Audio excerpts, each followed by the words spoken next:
मैं बिस्तर पर से उठा। अचानक छाती में दर्द होने लगा। मुझे हार्ट की तकलीफ तो नहीं है, ऐसे विचारों के साथ मैं आगे वाले बैठक के कमरे में गया। मैं देखा कि मेरा पूरा परिवार मोबाइल में व्यस्त था। मैंने पत्नी को देखकर कहा, थोड़ा छाती में आज रोज से ज्यादा दर्द हो रहा है, डॉक्टर को बता कर आता हूँ। हाँ, मगर संभल कर जाना, काम हो तो फोन करना, मोबाइल में देखते देखते ही पत्नी बोली। मैं एक्टिवा की चाबी लेकर पार्किंग में पहुंचा। पसीना मुझे बहुत आ रहा था। एक्टिवा स्टार्ट नहीं हो रही थी।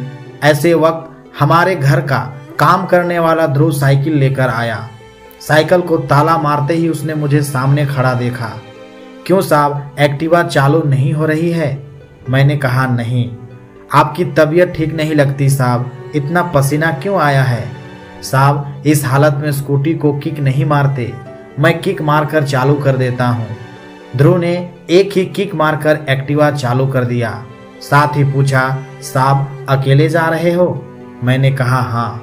उसने कहा, ऐसी हालत में अकेले नहीं जाते, चलिए मेरे पीछे बैठ जाइए। मैंने कहा, तुम्हें एक्टिवा चलाने आती है? साहब, गाड़ी का भी लाइसेंस है, चिंता छोड़कर बैठ जाओ। पास ही एक अस्पताल में हम पहुंचे। ध्रुव दौड़कर अंदर गया और व्हील चेयर लेकर बाहर आया। साहब, अब चलना नहीं, इस कुर्सी पर बैठ जाओ। ध्रुव के मोबाइल पर लगातार घंटियां बजती रही। मैं समझ गया था फ्लैट में से सबके फोन आते होंगे कि अब तक क्यों नहीं आया। ध्रुव ने आखिर थक कर किसी को कह दिया कि आज नहीं आ सकता। ध्रुव डॉक्टर के जैसे ही व्यवहार कर रहा था। उसे बगैर बताए ही मालूम हो गया था कि साहब को हार्ट की तकलीफ है।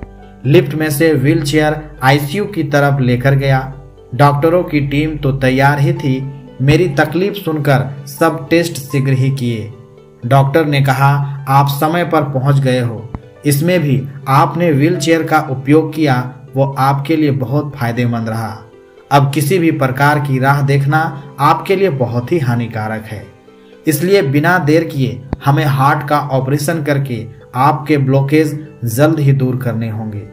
इस फॉर्म पर आपके स्वजन के हस्ताक्षर की जरूरत है। डॉक्टर ने ध्रुव को सामने देखा। मैंने कहा, बेटे दस्तखत करने आती है?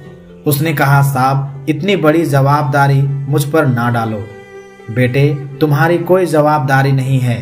तुम्हारे साथ भले ही लहू का संबंध नहीं है, फिर भी बगैर कहे तुमने अपनी जवाबदारी पूरी की। वह जवाबदारी हकीकत में मेरे परिवार की थी। एक और जवाबदारी पूरी कर दो बेटा। मैं नीचे सही करके लिख दूंगा कि मुझे कुछ भी होगा तो जवाबदारी मेरी है। ध्रुव ने सिर्फ मेरे कहने पर ही हस्ताक्षर किए हैं, बस अब। और हाँ, घर फोन लगाकर खबर कर दो। बस उसी समय मेरे सामने मेरी पत्नी का मोबाइल ध्रुव के मोबाइल पर आया। वह शांति से फोन सुनने लगा। थोड़ी देर के बाद ध्रुव बोला, मैडम आपको पगार काटने का हो तो काटना, निकालने का हो तो निकाल देना, मगर अभी अस्पताल में ऑपरेशन शुरू होने के पहले पहुंच जाओ। हाँ मैडम, मैं साहब को अस्पताल लेकर आया हूँ। डॉक्टर ने ऑपरेशन की तैयारी कर ली है और राह देखने की कोई जरूरत नहीं है। मैंने कहा, बेटा घर से फोन था? हाँ साहब। मैंने मन में पत्नी के बारे में सोचा। तुम किसकी पगार काटने की बात कर रहे हो और किसको निकालने की बात कर रही हो? आंखों में आंसू के साथ ध्रुव के कंधे पर हाथ रखकर मैं बोला, बेटा चिंता नहीं करते, मैं एक संस्था में सेवाएं देता हूँ। वे बुजुर्ग लोगों को सहारा देते हैं। वहाँ तुम जैसे ही व्यक्तियों की जरूरत है।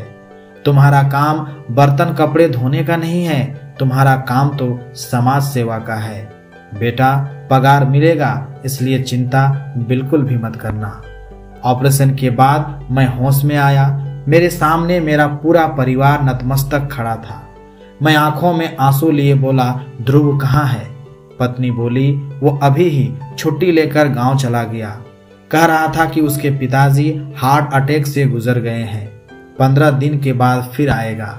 अब मुझे समझ में आया कि उसको मेरे अंदर उसका बाप दिख रहा होगा। हे प्रभु, मुझे बचाकर आपने उसके बाप को उठा लिया। पूरा परिवार हाथ जोड़कर मुख नतमस्तक माफी मांग रहा था।